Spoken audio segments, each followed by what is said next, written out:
ба ин маркази таълимии Москав муҳоҷирони ӯзбекистоние меоянд, ки мехоҳанд ба донишгоҳҳои Русия дохил шаванд. дар байни онҳо Мансури 32 сола низ ҳаст. ӯ ба муҳоҷират замоне омад, ки ҳамагӣ 17 сол дошт. аз он вақт то имрӯз орзуи гирифтани маълумоти олиро аз дилаш дур накардааст.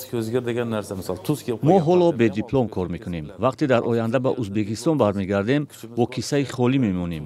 ҳоло ки тавонашро дорем, то синни 40-45 солагӣ дар сохтмон кор мекунем.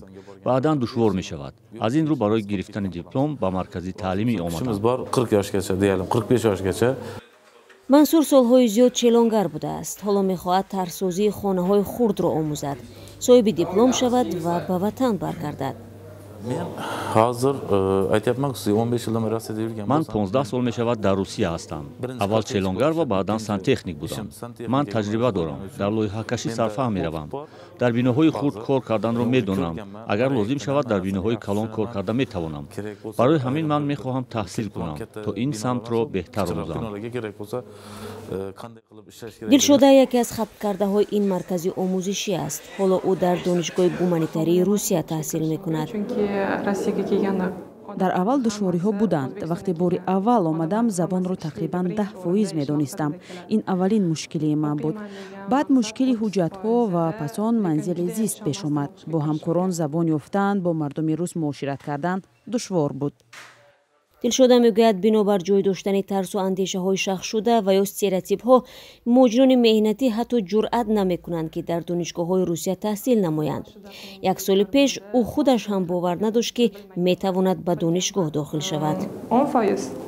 ман боварӣ надоштам, ки дохил мешавам, чунки ҳамаи одамон ба Русия пеш аз ҳама барои дарёфти кор меоянд ва аслан бовар надоштам, ки дар ин ҷо таҳсил мекунам. Уткир Пулодов, муассиси маркази таълимӣ, мегӯяд, чунин марказҳои омӯзишие, ки аз ҷониби зодагони Осиёи марказӣ ифтитоҳ мешаванд, зиёданд. ба гуфтаи ӯ, дар 3 сол ҳудуди 5000 муҳоҷири ӯзбек курсҳои омӯзишии ӯро хатм карданд. ин муҳоҷирон дар ҷойҳои гуногун, сохтмон, таксӣ ва чун курьер кор мекунанд. онҳое ҳастанд, ки тиҷорати хурди худро доранд. маъмурони тарабхонаҳои калон, сарtaрошон низ ба назди мо меоянд.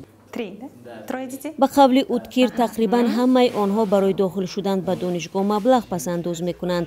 тибқи омори расмӣ, дар макотиби олии Русия беш аз 48 000 донишҷӯи ӯзбекистонӣ таҳсил доранд.